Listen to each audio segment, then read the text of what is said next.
ജമാഅത്തെ ഇസ്ലാമിയുടെ സക്കാത്ത് പിരിവിന് മുസ്ലിം ലീഗ് നേതാക്കൾ പ്രചാരകരായി എത്തുന്നതിനെതിരെ സുന്നി സംഘടനകൾ പിരിവിൽ സുതാര്യതയില്ല എന്നും സക്കാത്ത് വ്യവസ്ഥകൾ ലംഘിക്കുന്നു എന്നുമാണ് വിമർശനം. ക്യാമ്പയിന്റെ ലോഗോ പ്രകാശനം ചെയ്ത് മുസ്ലിം യൂത്ത് ലീഗ് സംസ്ഥാന പ്രസിഡന്റ് പാണക്കാട് മുനവർ തങ്ങളാണ്. ഇതിന് പിന്നാലെയാണ് SYA സംസ്ഥാന സെക്രട്ടറി മുസ്തഫ മുണ്ടുപാറ വിമർശനവുമായി രംഗത്ത് വന്നത്.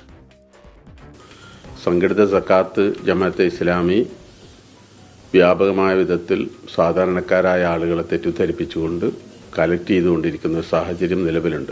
2000 മുതൽ അവർ ഈ സംഘടിത സക്കാത്ത് ബൈത്തുൽ സക്കാത്ത് എന്ന പേരിൽ നടക്കുന്നുണ്ട്. അത് വ്യവസ്ഥകൾ ലംഘിച്ചുകൊണ്ടാണ്. അത് കുറ്റമറ്റ രീതിയിൽ കൊടുക്കാനുള്ള സംവിധാനം ഖുർആൻ നിഷ്കർഷിച്ചിട്ടുണ്ട്. അത് പാലിക്കപ്പെടാത്ത വിധത്തിലാണ് ഇവർ ചെയ്യുന്നത്. അത് എന്തായാലും ഗൗരവത്തോടുകൂടി പണ്ഡിത നേതൃത്വം നോക്കി കാണുമെന്നാണ്, സംഘടനാ നേതൃത്വം നോക്കി കാണുമെന്നാണ് ഞാൻ മനസ്സിലാക്കുന്നത്. സമീർ മുഹമ്മദ് കോഴിക്കോട്ട് എന്ന വിവരങ്ങളുമായി ചേരുന്നുണ്ട്. സമീർ, ഈ വിവാദം അത് വലിയ ചർച്ചയായി മാറുന്നുണ്ട്. എന്താണ് ലീഗ് നേതൃത്വത്തിന്റെ ഇതുമായി ബന്ധപ്പെട്ടുള്ള പ്രതികരണം? സമീർ,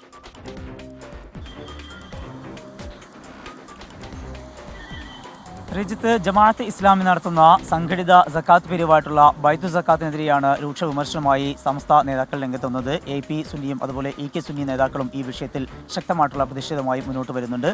ഈ വിഷയത്തിൽ അവർ പറയുന്നത് ഇത് അർഹർക്കല്ല ലഭ്യമാകുന്നത്, വലിയ രീതിയിലുള്ള പിരിവ് നടത്തുന്നു, അതിനൊന്നും കൃത്യമായിട്ടുള്ള കണക്കുകളുമില്ല. സമൂഹത്തിൽ 8 വിഭാഗക്കാർക്കാണ് ഈ സക്കാത്തിൻ്റെ അവകാശികളായിട്ടുള്ളത്, അവർക്കാണ് അത് നൽകേണ്ടത്. പക്ഷേ അവർക്കത് ലഭിക്കുന്നില്ല. മാത്രമല്ല, ഇതിൻ്റെ ജമാഅത്തെ ഇസ്ലാമിയുടെ പ്രസിദ്ധീകരണങ്ങൾക്ക് വേണ്ടി ഇത്തരം ഫണ്ട് ഉപയോഗിക്കുന്നുണ്ട്, ഈ പണം ഉപയോഗിക്കുന്നുണ്ട് എന്നുള്ള വിമർശനം കൂടി ഉന്നയിക്കുന്നു.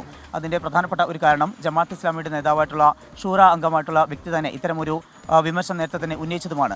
ഈ സംഭവം നിലനിൽക്കുമ്പോൾ തന്നെയാണ് ഇതിൻ്റെ പ്രചാരകരായി മുസ്ലിം ലീഗ് നേതാക്കൾ എത്തുന്നു എന്നുള്ള കൗതുകകരമായിട്ടുള്ള മറ്റൊരു കാര്യം കൂടി ഉണ്ടാകുന്നത്. ഇതിൻ്റെ ലോഗോ പ്രകാശനം കഴിഞ്ഞ ദിവസം നടന്നിരുന്നു. അത് മുസ്ലിം യൂത്ത് ലീഗിൻ്റെ സംസ്ഥാന അധ്യക്ഷൻ കൂടിയായിട്ടുള്ള പാണക്കാട് കുടുംബാംഗമായിട്ടുള്ള സയ്യിദ് മുനവർ ശിഹാബ് തങ്ങളാണ് ആ ലോഗോ പ്രകാശനം ചെയ്തത്. ഒപ്പം തന്നെ ഇന്ന് വൈകിട്ട് കണ്ണൂരിലാണ് ഇതിൻ്റെ ഔദ്യോഗികമായിട്ടുള്ള ഉദ്ഘാടനം. ആ ഉദ്ഘാടകനായി എത്തുന്നത് മുസ്ലിം ലീഗിൻ്റെ ദേശീയ organising secretary ET Muhammad Basheer MP ആണ്. ഇങ്ങനെ മുസ്ലിം ലീഗ് നേതാക്കളെ ഇതിൻ്റെ പ്രചാരകരായി മാറുന്നു, അതുവഴി വലിയ രീതിയിലുള്ള ഫണ്ട് ഇവർ സ്വരൂപിക്കുന്നു. അത്തരം സംഭവങ്ങൾ കൂടി മുൻനിർത്തിക്കൊണ്ടാണ് ഇപ്പോൾ ഈ വിമർശനം ഉയർന്നിരിക്കുന്നത്. വരും ദിവസങ്ങളും ഇതുമായി ബന്ധപ്പെട്ടുള്ള വിമർശനം ഉയരുമെന്നതിൽ സംശയമില്ല. റിജിത്ത്. ശരി, സമീർ മുഹമ്മദ് കോഴിക്കോട്ട് എന്ന വിശദാംശങ്ങൾ പങ്കുവയ്ക്കുകയായിരുന്നു.